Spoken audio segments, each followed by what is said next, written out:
Dizem que em certas casas, a história não se limita aos velhos livros de família, ela ecoa pelas paredes, se manifesta nos cômodos. E hoje, preparem-se, porque eu mergulhei de cabeça em um dos contos mais arrepiantes e, ao mesmo tempo, tocantes do nosso Brasil. Estou falando da lendária Casa de Poços de Caldas, em Minas Gerais. Um lugar que, segundo relatos, guardava segredos que faziam a espinha gelar. Mas ninguém sabia o que realmente estava por trás de tudo aquilo.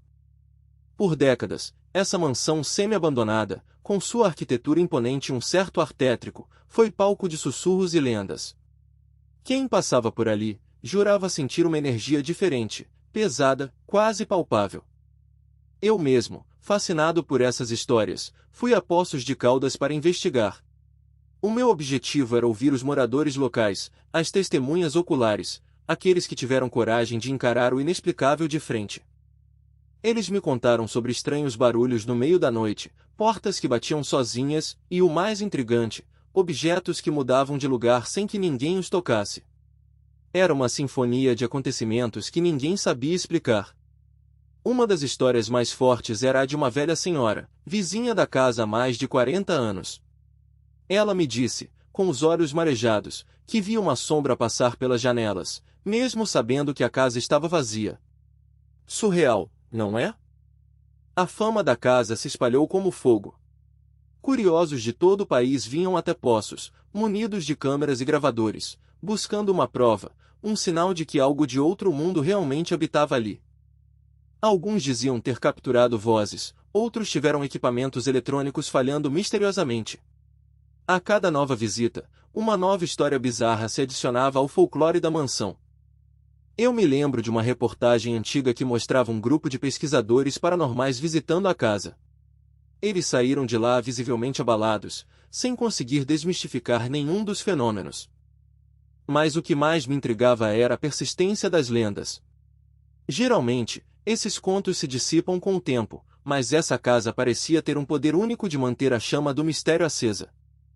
Os relatos descreviam uma entidade brincalhona, por vezes assustadora, mas nunca agressiva. Era como se ela quisesse apenas chamar a atenção, como um grito silencioso de algo que precisava ser revelado. A cada nova conversa, uma peça do quebra-cabeça ia se encaixando, mas a imagem completa ainda estava embaçada. Era quase como se a casa tivesse várias camadas de mistério para serem descascadas. Eu senti que precisava ir além dos boatos. Comecei a pesquisar o histórico da propriedade, quem havia morado ali, quais eram as histórias de seus antigos habitantes. E foi aí que a coisa começou a mudar de figura. Descobri que a casa pertencia a uma família tradicional da cidade, que havia se mudado repentinamente décadas atrás, deixando muitos pertences para trás, como se tivessem partido às pressas. Agora vem o mais louco, essa família tinha uma história peculiar. Uma história de perda e de uma profunda saudade que parecia ter ficado impregnada nos tijolos da casa. Isso é mais do que um mistério, é um drama humano. A lenda contava sobre a filha mais nova da família, que vivia em Poços e era profundamente apegada à sua boneca favorita. Uma boneca antiga, de porcelana, que ela chamava de Maria. Acontece que essa menina adoeceu gravemente. Para tentar salvá-la, a família se mudou para a capital em busca de tratamento. Eles partiram na esperança de um retorno, mas isso nunca aconteceu. A pequena Maria, a menina, viria a falecer longe de sua amada cidade natal, longe de sua casa, e o mais triste, longe de sua boneca, que acabou sendo esquecida na pressa da partida. Segundo as raras testemunhas daquela época, a boneca Maria tinha sido deixada em um cômodo específico, um quarto nos fundos, que com o tempo virou um depósito, sendo empilhado com outras tralhas. Os objetos que se moviam, os barulhos, as portas que batiam, comecei a pensar. Será que tudo isso tinha uma origem mais singela, mais humana, do que o terror que as pessoas imaginavam? Imagine a brisa que entrava pelas frestas, movendo objetos leves, criando sons onde antes havia silêncio. Um sobrado antigo sempre tem pequenos mistérios arquitetônicos, certo? O que parecia assombração, talvez fosse apenas a ação natural do vento, da umidade, do tempo, se desdobrando em um ambiente carregado de uma história de amor e perda. É um nó na garganta só de pensar. Lembram-se da boneca Maria?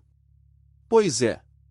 Um morador antigo, que tinha curiosidade de entrar na casa de vez em quando, me contou que, anos depois do falecimento da menina, ele viu a boneca no mesmo quarto. Mas o mais comovente veio agora: um grupo de voluntários de Poços, décadas depois, ao limpar a casa para uma futura reforma, encontrou a boneca intacta, escondida debaixo de alguns tecidos antigos. Aquela boneca, Maria, era uma relíquia, um símbolo do amor incondicional de uma mãe e de uma menina que teve sua infância interrompida. E estava ali, esperando ser encontrada novamente. A casa não estava assombrada por um espírito malévolo. Ela guardava a memória de uma saudade, o eco de um amor parental que nunca se apagou. Os fenômenos eram apenas o cenário para essa história. A verdade é que as histórias mais poderosas são as que tocam o nosso coração, e não necessariamente aquelas que nos fazem pular de susto. A Casa de Poços de Caldas era um diário de uma família. Um poema sem palavras. Então, da próxima vez que você ouvir uma história de mistério, lembre-se, às vezes, por trás do inexplicável, existe uma dose enorme de humanidade, de sentimentos que transcendem o tempo.